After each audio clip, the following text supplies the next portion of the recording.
Deus é bom, meus irmãos, e a Ele seja toda a honra e toda a glória. Neste momento eu queria te convidar a abrir a sua Bíblia no Evangelho de Mateus, capítulo 8, verso de número 1 a 4. Este foi um texto que eu recebi ao longo da semana de uma irmã muito querida nossa, e a gente esteve conversando sobre ele. Eu gostaria de partilhar, a reflexão deste parágrafo, destes versos, os 4 primeiros versículos do capítulo 8,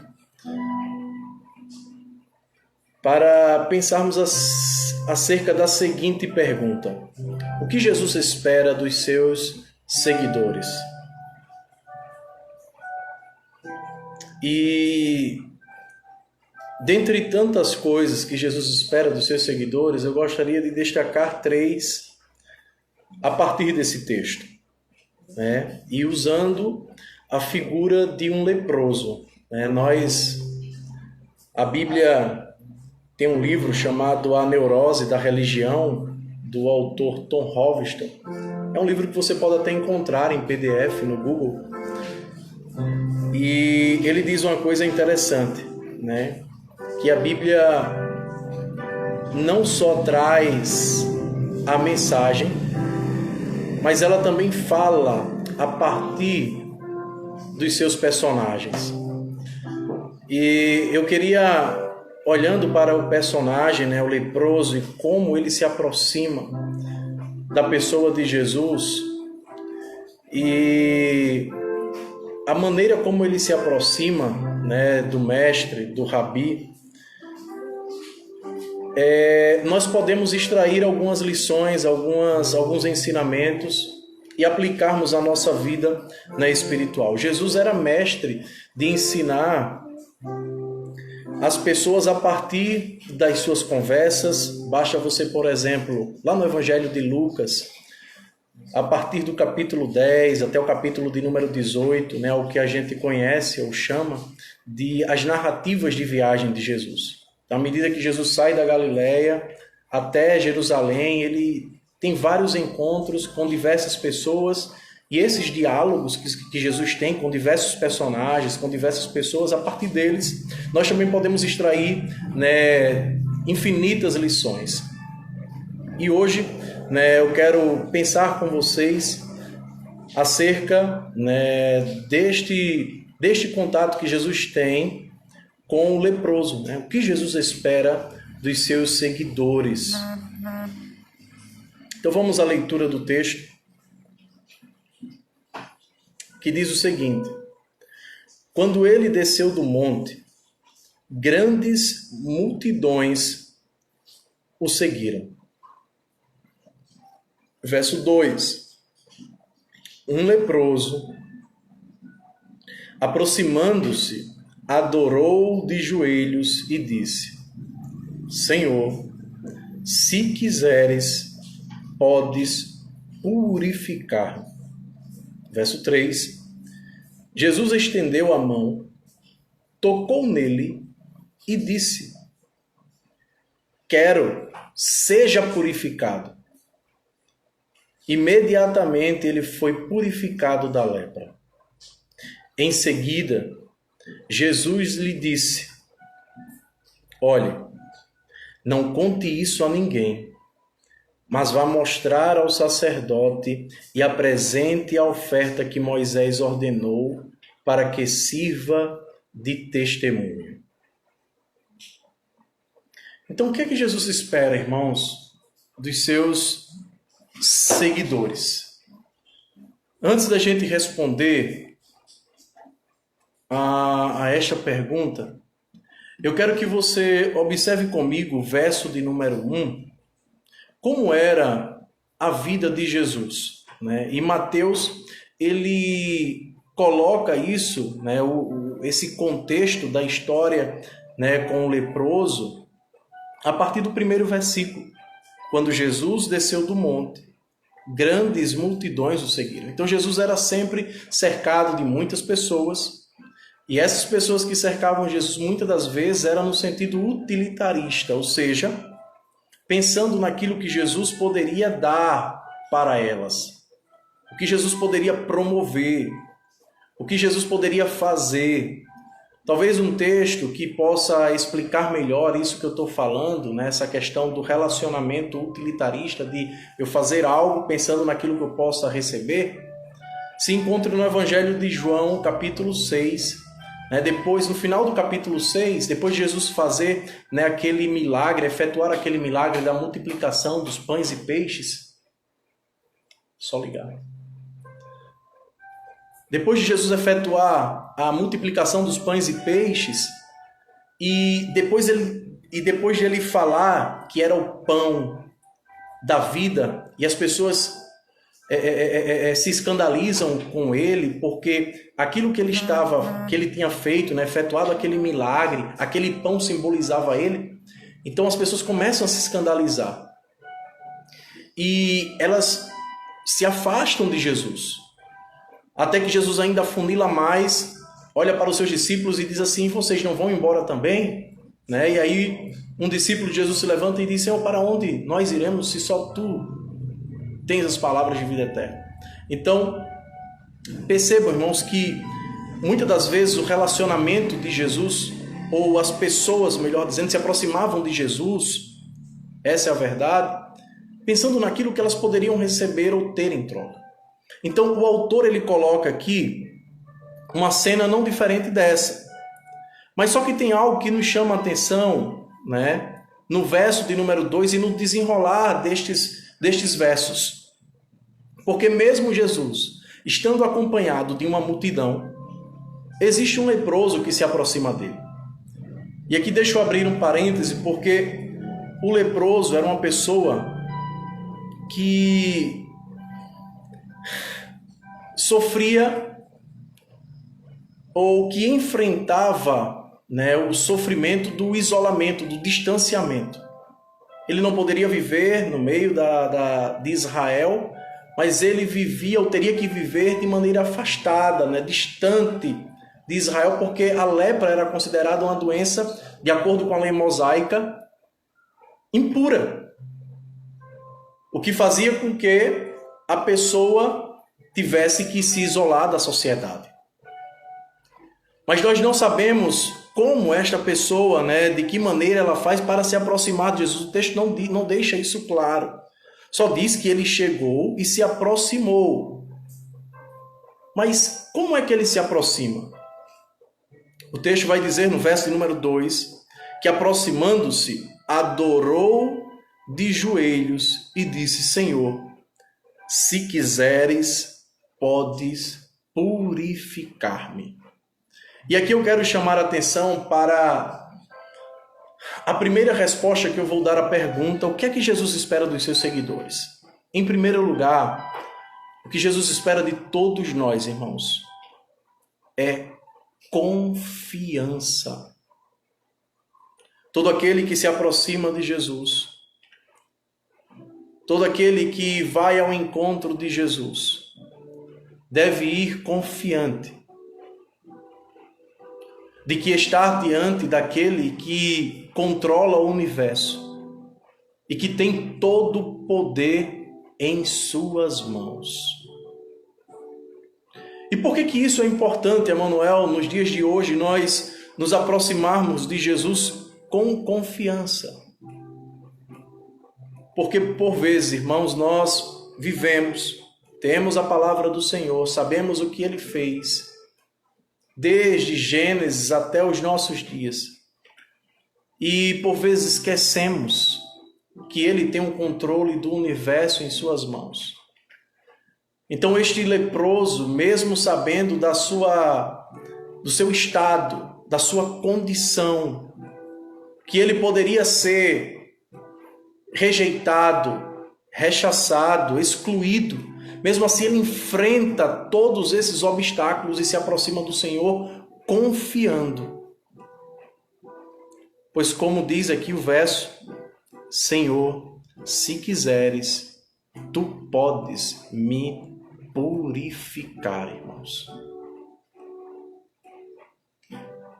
É assim que você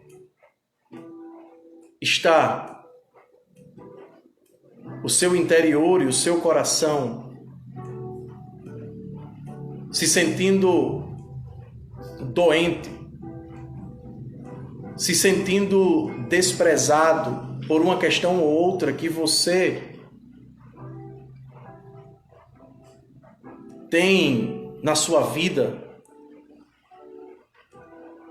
Eu espero que você possa se aproximar do Senhor Jesus, crendo que Ele é poderoso, e colocar nas mãos dEle,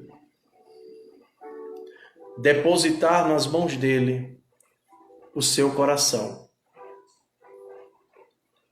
Este leproso era alguém que poderia sofrer. Ele não poderia estar onde ele estava, porque de acordo com a lei mosaica, ele deveria estar isolado, mas ele enfrenta, ele ultrapassa essa barreira. Mas o texto não para por aí.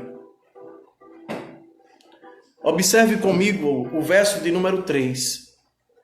Depois de ele rogar a ajuda e o auxílio do Senhor Jesus, percebam agora o movimento de Jesus ao encontro dele. Verso 3. Jesus estendeu a mão, tocou nele e disse: quero, seja purificado. Imediatamente ele foi purificado da lepra.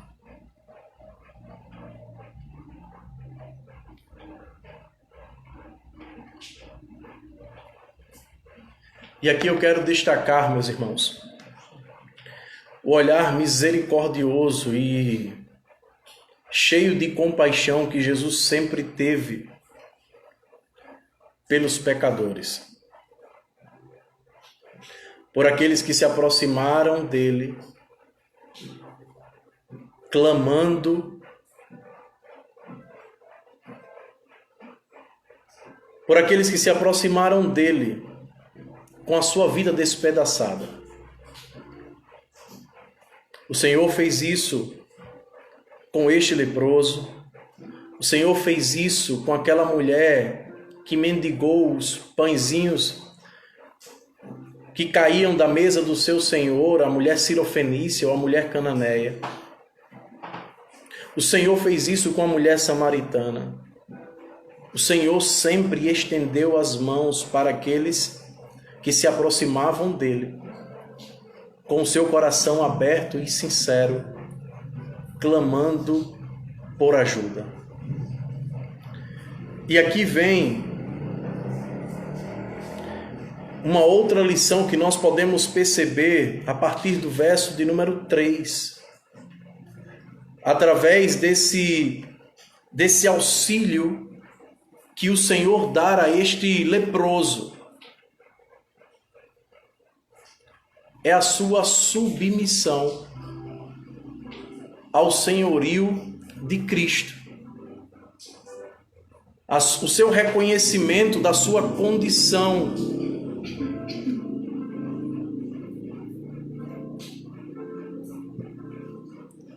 Será que nós também não passamos e enfrentamos um cenário semelhante a este, de reconhecer que nós precisamos ser curado e purificado, nos submetermos a Ele?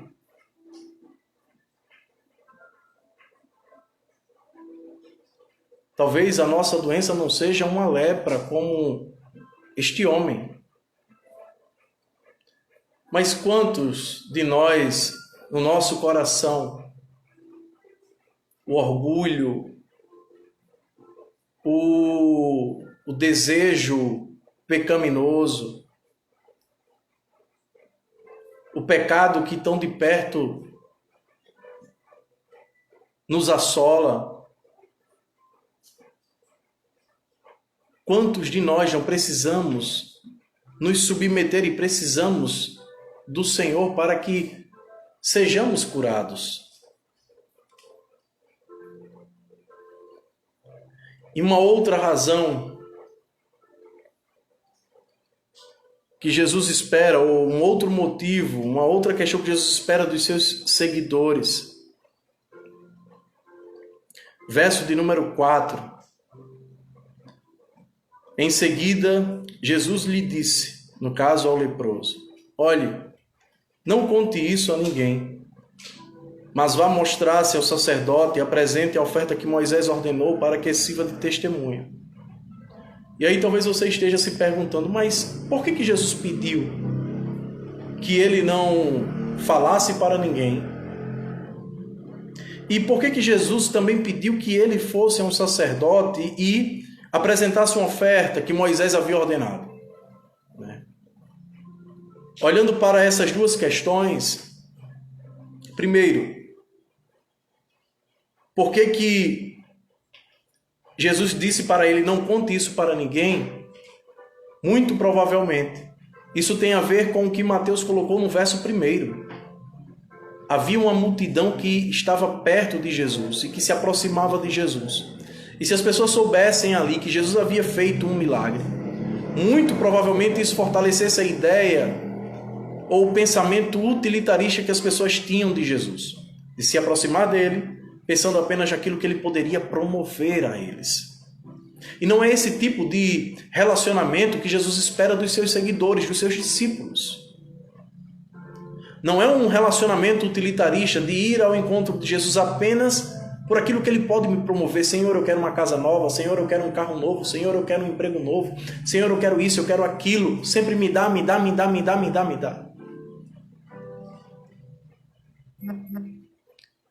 O relacionamento que Jesus espera de todos nós é um relacionamento sincero, irmãos, de procurá-lo e de se relacionar com ele a partir daquilo que ele é. Este é o verdadeiro relacionamento do cristão.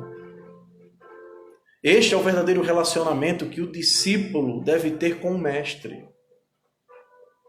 Não sei se você já enfrentou ou já passou por um relacionamento parecido a esse que eu acabo de descrever. É um relacionamento utilitarista, onde a pessoa só te procura ou a pessoa só vai ao seu encontro porque sabe que você pode dar.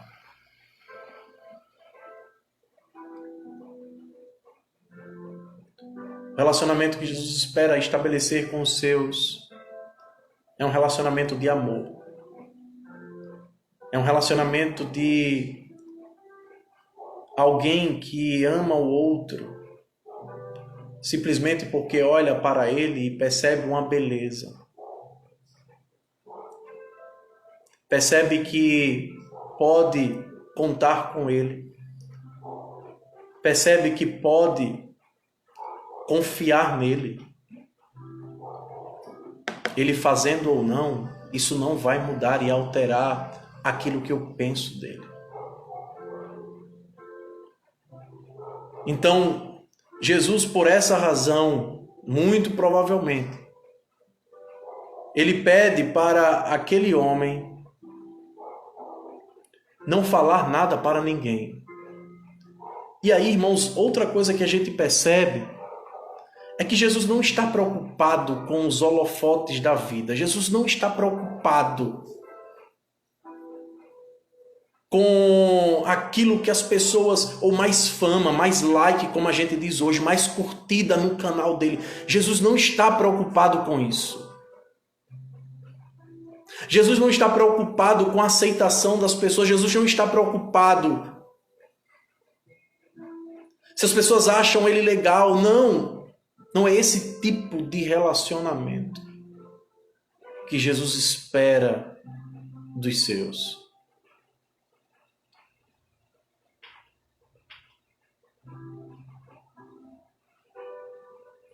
E aqui vem uma outra grande questão.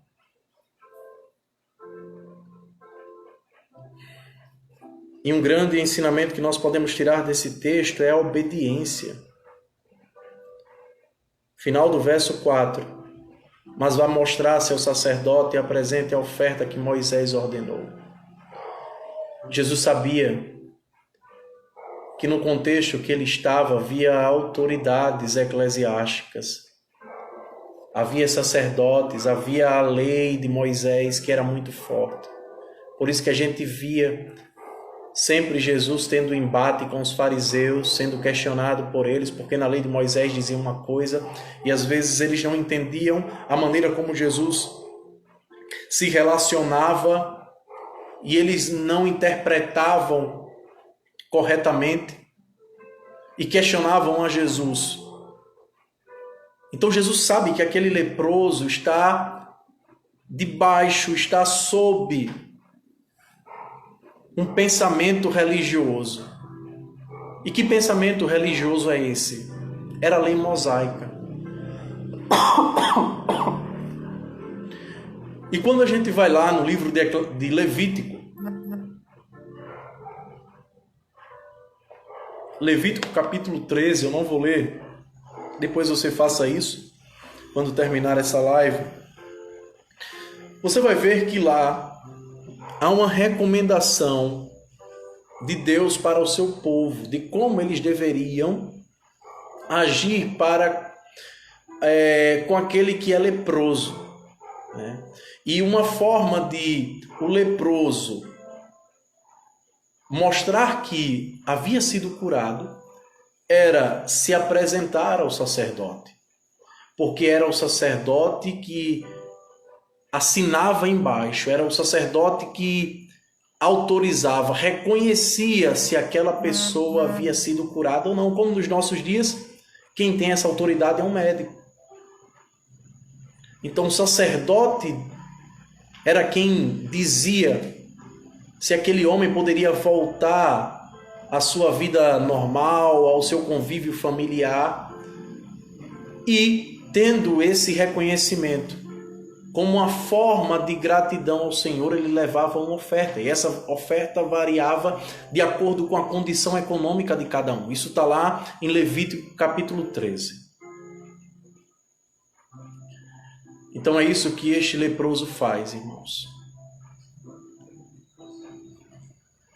E aí nós perguntamos ao texto, mas Emanuel, quem é esse leproso? Esse leproso, irmãos, representa todos nós. Se por um lado o leproso nos seus dias sofria o afastamento do seu convívio familiar, do seu convívio entre amigos, do seu convívio social, nós também outrora vivíamos distante do nosso Pai, distante do convívio dos nossos irmãos. Mas por meio de Cristo, todos nós fomos curados. E a lepra do pecado que havia no nosso coração foi retirada para que todos nós pudéssemos desfrutar de um relacionamento com Jesus. E Jesus espera de todos nós confiança, todos nós submissão à sua palavra, espera de todos nós obediência e não um pensamento utilitarista daquilo que ele pode promover, daquilo que ele pode fazer, daquilo que ele pode gerar, daquilo que ele pode criar. Que Deus nos ajude, irmãos, para que ao longo da nossa caminhada, o nosso coração ele tenha esse foco. O foco em Cristo Jesus. De se aproximar e manter um relacionamento com Ele. Por aquilo que Ele é. Por aquilo que Ele fez na cruz do Calvário. Então que hoje sejamos tocados e levados ao Senhor a adorar ainda mais. E é o que nós vamos fazer agora neste momento. Eu quero que você, onde você se encontra, né, esteja louvando com os nossos irmãos. Estamos aqui com Vitor, Priscila, né, louvando ao Senhor. Então vamos cantar mais uma canção.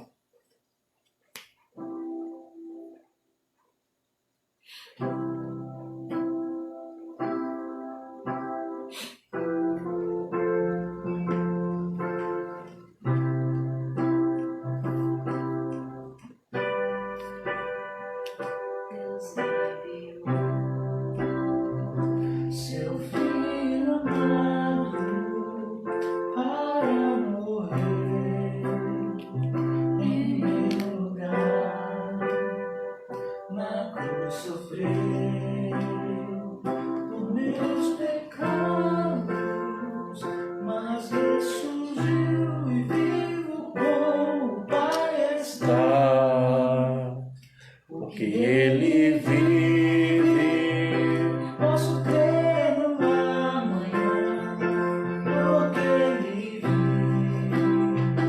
temor não há, mas eu nem sei, eu sei que a minha vida está nas mãos do meu Jesus que vive está.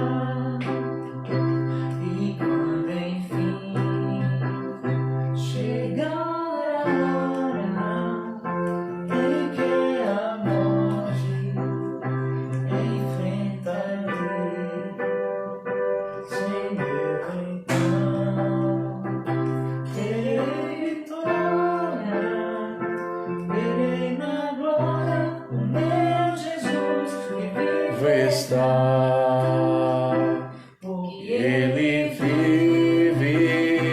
Posso crer no amanhã, porque ele vive.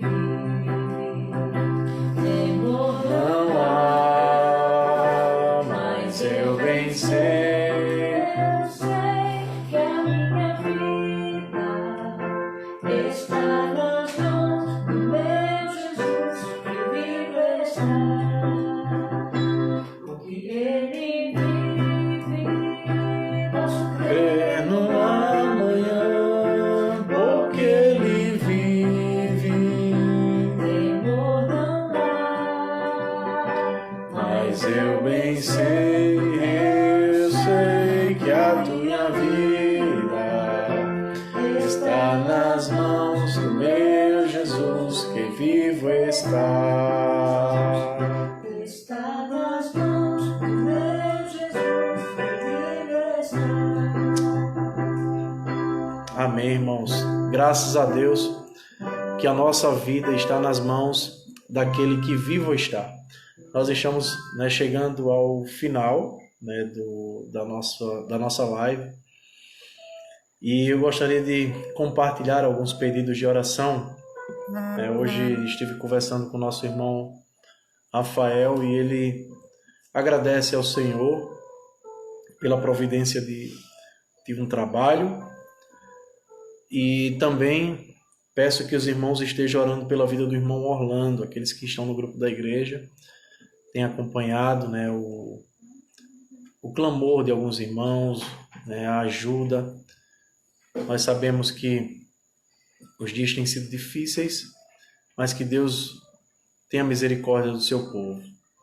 Então vamos também orar, né, pelos nossos governantes. A gente sabe o que tem acontecido no nosso Brasil e só o Senhor, irmãos. E é bíblico, né, a gente orar por aqueles que foram instituídos por Deus. A irmã Fabiana também pede oração pela sua vida espiritual. E lembrando, também amanhã, às 9h30 da manhã, nós temos a nossa escola bíblica com o pastor Valone. E às 18h30, né, amanhã às 18h30, só no sábado que é às 19h30, né, mas amanhã às 18h30, o nosso culto dominical. Então esteja conosco, né, acompanhando, né, esses momentos de reflexão da palavra. E se Deus quiser, né, logo mais estaremos juntos. Amém? Vamos orar agradecendo, ao nosso Pai Celestial. Pai bondoso, Deus amado, desde já queremos te agradecer por mais uma noite, por este texto que nós acabamos de ler, refletir, como também pelos cânticos que nós entoamos a Ti, que o Senhor esteja fortalecendo a nossa vida na rocha que é Cristo Jesus. Dá-nos um resto de fim de semana ainda maravilhoso na Tua presença, onde todos nós nos contentemos pelo que Tu és, pela Tua bondade e misericórdia.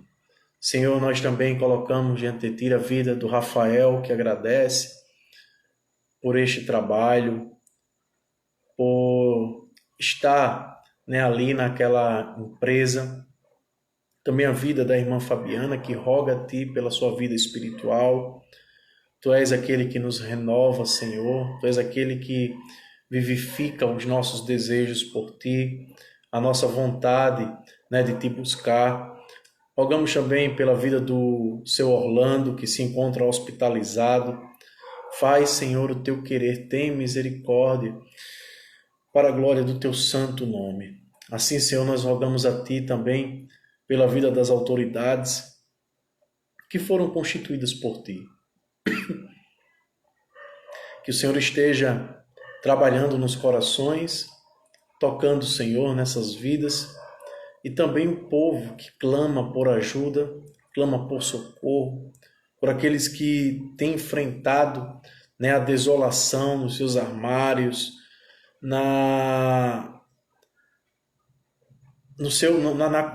nas comidas, Senhor, que tem faltado. Deus, tem misericórdia, Pai. Tem misericórdia, Senhor, deste povo que clama a Ti por um prato de comida, que clama a Ti, Senhor, pela sua subsistência. Assim, Senhor, eu coloco diante de Ti a vida dos nossos irmãos, da nossa igreja. Amanhã, o pastor Valone também estará trazendo o estudo bíblico e a palavra à noite. Usa o Teu servo, Senhor, para a glória do Teu santo nome. Assim, Deus, eu quero Te agradecer pela vida de cada um, de cada irmão que está aqui conosco também, e todos nós sejamos fortalecidos em Ti, para a glória do Teu santo nome. Amém. Então, que Deus nos abençoe e até amanhã, às 9h30, na nossa EBD, com o pastor Valone. Deus abençoe, irmãos.